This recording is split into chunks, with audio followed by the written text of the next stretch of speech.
احادیث میں کہیں نہیں ہے، اسی لیے میں نے مسلم کا لفظ پڑھا ہے۔ اس پہ بھی غور کریں، اور جو لوگ پڑھتے ہیں وہ نہ پڑھیں، کیونکہ حدیث میں جو چیزیں ثابت ہو، جس طرح ثابت ہو اسی طرح پڑھنا چاہیے۔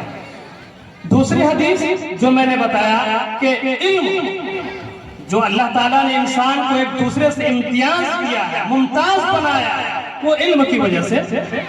فضل العلم احب الی من فضل العبادہ، یہ حاکم کی روایت ہے، اور شیخین یعنی مسلم اور بخاری کی روایت کے مطابق ہے۔ فرماتے ہیں سعد بن وقاص رضی اللہ عنہ کہ فضل العلم احب الی من فضل العبادہ، علم کی فضیلت میرے نزدیک عبادت کی فضیلت سے زیادہ بہتر ہے۔ وخیر دینکم الورع، اور تمہارے دین میں سب سے بہترین دین وہ ہے جو پرہیزگاری والا دین ہو۔ حضرات گرامی، ظاہر سی بات ہے جب علم کی بات چل رہی ہے، بعض علماء کہہ لیجئے اور کچھ لوگ جب علم کی فضیلت پر بات کرتے ہیں تو وہ دونوں کو ملا دیتے ہیں، یعنی عصری علوم کو بھی اور دینی علوم کو بھی۔ واضح طور پر یاد رکھنا چاہیے کہ یہ جتنی احادیثیں پڑھی گئی اور جتنی آیتیں اس کے متعلق ہیں، اس سے صرف دینی تعلیم مراد ہے، دنیاوی تعلیم ہرگز مراد نہیں ہے۔ لیکن اس کا یہ مطلب نہیں ہے کہ میں فتویٰ دے رہا ہوں کہ دنیاوی تعلیم حاصل کرنا جائز نہیں ہے، یعنی میں فضیلت بتا رہا ہوں احادیث شریف میں، اور اسی طرح قرآن کریم میں جو فضیلتیں آئی ہیں اس سے مراد دینی تعلیم ہے، دنیاوی تعلیم نہیں ہے۔ حضرات گرامی، اللہ تعالیٰ نے جو کمالات انسانوں پر اتارا ہے ان میں سب سے پہلا کمال تو صحابیت ہے، دوسرا علم ہے، تیسرا عمل ہے۔ حضرات گرامی، آپ جب صحابہ کے دور کا مطالعہ کریں گے تو آپ حیرت میں پڑ جائیں گے کہ وہ ایک ایک حدیث کے لیے، ایک ایک مسئلے کے لیے ایک ایک مہینہ کا سفر کرتا تھا۔ بخاری کی روایت ہے، حضرت جابر بن عبداللہ رضی اللہ تعالیٰ عنہ ایک حدیث سننے کے لیے ان کو یہ بات معلوم ہوئی کہ مصر میں یا شام میں ایک صحابی رسول ہے، وہ اللہ کے نبی کی حدیث بیان کرتے ہیں۔ چنانچہ انہوں نے اس کے لیے ایک اونٹ خریدا اور اس کے لیے ایک مہینہ کا سفر کرتے رہے، اور سفر کر کے وہ ملک شام پہنچے اور وہاں سے ایک حدیث سن کر حضرت انیس سے وہ حدیث سن کر واپس آئے۔ اسی طرح بخاری ہی کی دوسری جگہ روایت ہے کہ حضرت ابو ایوب انصاری رضی اللہ تعالیٰ عنہ ایک حدیث سننے کے لیے مصر روانہ ہوئے۔ جب مصر گئے تو وہاں حضرت عقبہ بن عامر رضی اللہ تعالیٰ عنہ کوئی حدیث بیان کرتے تھے، تو وہاں جب گئے تو ان کا گھر معلوم نہیں تھا۔ کہا کہ بھائی مجھے بتاؤ کہ حضرت عقبہ بن عامر کا گھر کہاں ہے؟ تو وہاں کے جو گورنر تھے کہا حضور آپ ہمارے ہاں رات میں قیام فرما لیں، صبح آپ کو لے چلیں گے۔ کہا نہیں، میں جو آیا ہوں حدیث سننے کے لیے اور مجھے ابھی جانا ہے۔ چنانچہ ایک خادم کو ان کے ہمراہ کیا اور وہ خادم کو لے کر گئے، اور وہاں جو حدیث سنی وہ حدیث کیا تھی؟ من سترہ سترہ اللہ یوم القیامہ، جو آدمی کسی مسلمان کا عیب چھپائے گا اللہ اس کو قیامت کے دن اس کا عیب چھپا دے گا۔ یہ ایک حدیث سننے کے لیے کہاں سے؟ مدینہ سے سفر کر رہے ہیں مصر کے لیے۔ آپ غور کریں، اور جب آگے بڑھے حضرت امیر المؤمنین جن کی نصف دنیا پر حکومت تھی، جنہوں نے بہت ساری چیزیں دی جن کو تفصیل کے لیے پڑھنا ہے تو علامہ شبلی نعمانی کی الفاروق پڑھیں تو پتا چلے گا کہ انہوں نے حق ادا کر کے لکھا ہے۔ بہت سارے لوگوں نے لکھا ہے، میرے علم میں الفاروق بہت جامع معنی کتاب ہے۔ بہرحال تو وہ لکھتے ہیں کہ حضرت امیر المؤمنین کا ایک پڑوسی تھا جس کا نام عتبان تھا۔ دونوں نے آپس میں یہ طے کیا کہ حضور صلی اللہ علیہ وسلم کی مجلس میں ہم دونوں روزانہ ایک دن ہم ایک دن آپ جایا کریں گے، اور وہاں سے جو حدیثیں سنیں گے، وہاں سے جو دین کی باتیں سنیں گے وہ لا کر مسلمانوں میں سنا دیں گے، پھیلا دیں گے، تاکہ ہم لوگوں کو بھی ناگانا ہو اور مسلمان بھی استفادہ کر لیں۔ یہ تو مردوں کا حال ہے۔ جب آپ آگے بڑھیں اور دیکھیں حضرت جب عورتوں کا اس زمانے میں دیکھیں تو آپ کو میں صرف دو صحابیات کا نام پیش کروں گا۔ حضرت عائشہ رضی اللہ تعالیٰ عنہ علم میں اتنا بڑا مقام ہے، اتنا بڑا مقام ہے۔ حضرت مسعود تابعی وہ فرماتے ہیں کہ اکابر صحابہ یعنی بڑے بڑے صحابہ، حضرت ابو بکر، حضرت عمر، عثمان و علی، حضرت مسعود، عبیدہ بن جراح اور بڑے بڑے لوگ میراث کے مسائل میں، وراثت کے مسائل میں کن سے دریافت کرنے جاتے تھے؟ حضرت عائشہ صدیقہ۔ اسی پر بس نہیں بلکہ فرماتے ہیں کہ حضرت عائشہ، حضرت ابو موسیٰ اشعری فرماتے ہیں کہ ہم اکابر صحابہ جب کسی مسئلے میں پھنستے تھے جہاں ہمیں کوئی حل نہیں ملتا تھا، حضرت عائشہ کے پاس جاتے تو ہمیں وہاں کوئی نہ کوئی دلیل، کوئی نہ کوئی علمی چیز ہمیں مل جاتی تھی۔ اس کے علاوہ لکھتے ہیں کہ کسی پر بس نہیں ہے، حضرت عائشہ کا علم اتنا ہی نہیں، عروہ بن زبیر فرماتے ہیں کہ آپ بہترین ڈاکٹرنی بھی تھی، طب کے ماہر، اور اسی طرح انساب کے ماہر یعنی حسب و نسب کا جو علم ہے اس کے بھی ماہر، شعر و ادب کے بہت بڑی فاضلہ اور عالمہ زاہدہ تھی۔ حضرت ام سلمہ وہ فرماتے اعلام الموقعین، علامہ ابن القیم کی ایک کتاب ہے، اس میں لکھا ہے کہ 378 حدیثیں حضرت ام سلمہ سے مروی ہے اور اسی طرح 378 فتاویٰ ان سے منقول ہے۔ علامہ ابن القیم فرماتے ہیں کہ وہ 378 حدیثوں کو اور 378 فتاویٰ کو اگر ترتیب دے دی جائے تو وہ ایک کتابی شکل اختیار کر لے گی، یہ تھا ان کا مقام۔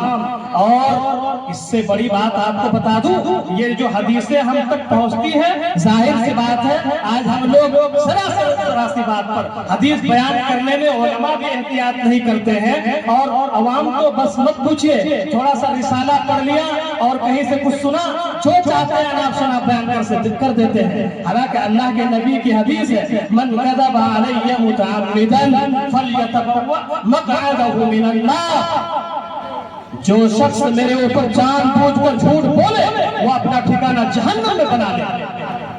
روایت حدیث جو ہم تک پہنچی ہے کوئی یہ افسانہ، کوئی کہانی نہیں ہے، بلکہ ایک ایک راوی کو پرکھا جاتا ہے۔ مرد میں بہت سارے قذاب ہیں، بہت سارے قذاب ملیں گے کہ یہ روایت صحیح نہیں ہے، یہ موضوع روایت ہے، لوگوں میں بہت مشہور روایتیں ہو جاتی ہے، اس کو ابھی وہ موقع نہیں ہے بیان کرنے کا، وہ کبھی اور دیکھ لیں گے۔ تو بہرحال امام شمس الدین ذہبی میزان الاعتدال میں فرماتے ہیں کہ مجھے عورت سے روایت کرنے میں کوئی عورت جھوٹی نہیں ملی، روایت حدیث میں جتنی عورتیں مجھے ملی وہ بالکل صادقہ تھی، صالحہ تھی، اس پر کسی قسم کا کذب کا یا بہتان کوئی فرق نہیں پوچھتا۔ اللہ اکبر۔ یہ کون کہہ رہے ہیں؟ علامہ شمس الدین ذہبی، جن کا علوم اتنا ہے کہ مت پوچھئے۔ وہ کہتے ہیں کہ دنیا کے محدثین کو ایک طرف جمع کر دیا جائے، ان کے آباء و اجداد کو اگر کہا جائے کہ یہ کون ہے تو شمس الدین ذہبی ان کو پہچان لیں گے کہ یہ فلاں ہے، یہ فلاں ہے، یہ فلاں ہے، انہوں نے ان سے حدیث سنی، انہوں نے فلاں سے حدیث سنی۔ وہ کہہ رہے ہیں یہ عورت کے لیے کتنی بڑی فخر کی بات ہے۔ اس کے بعد ہم جب اس دور میں آئیں گے، افسوس ہے مسلمانوں، سب سے پہلی وہی جو آپ کی ہے وہ اقرأ باسمی ہے۔ اس میں اس آیت میں اس سورت میں دو جگہ اقرأ آیا، ایک تو شروع میں یہ امیین کو مخاطب ہے یعنی انپڑھوں کو، اقرأ باسم ربک الذی خلق، اور دوسرا اقرأ وربک الاکرم۔ دونوں اقرأ میں دو لوگوں کو تعلیم دی گئی ہے کہ حیرت و افسوس ہے اس قوموں پر کہ تعلیم و ترقی میں پیچھے جس کا آغاز ہی اقرأ سے ہوا تھا۔ خدا تجھے کسی طوفان سے آشنا کر دے، خدا تجھے کسی طوفان سے آشنا کر دے کہ تیرے بحر کی موجوں میں اضطراب نہیں، تجھے کتاب سے ممکن نہیں فراغ کہ تو کتاب خان ہے مگر صاحب کتاب نہیں۔ حضرات گرامی، آج مسلمانوں میں جہالت کا سفر کر رہا ہے اور 80% مسلمان جاہل ہے، دینی اعتبار سے بھی دنیاوی اعتبار سے بھی۔ اور دوسرا اعتبار ان علماء کو مخاطب کیا گیا ہے جو فاضل سمجھتے ہیں، فاضل لگ گیا، مفتی لگ گیا، بس اسی میں خوش رہتے ہیں، پڑھتے ہی نہیں ہیں، پڑھنا بند کر دیا۔ دونوں کو مخاطب ہے کہ پڑھو علم آئے گا، جب تک نہیں پڑھو گے علم نہیں آئے گا۔ علم کسی کے باپ کی جاگیر نہیں ہے، جو جتنا پڑھے گا اتنا پڑھے گا۔ حضرات گرامی، ایک یہودی ہے، آج مجھے نہیں لگتا ہے کہ ہندوستان میں بلکہ روئے زمین میں کوئی محدث ہوگا جنہوں نے مسند احمد کو جو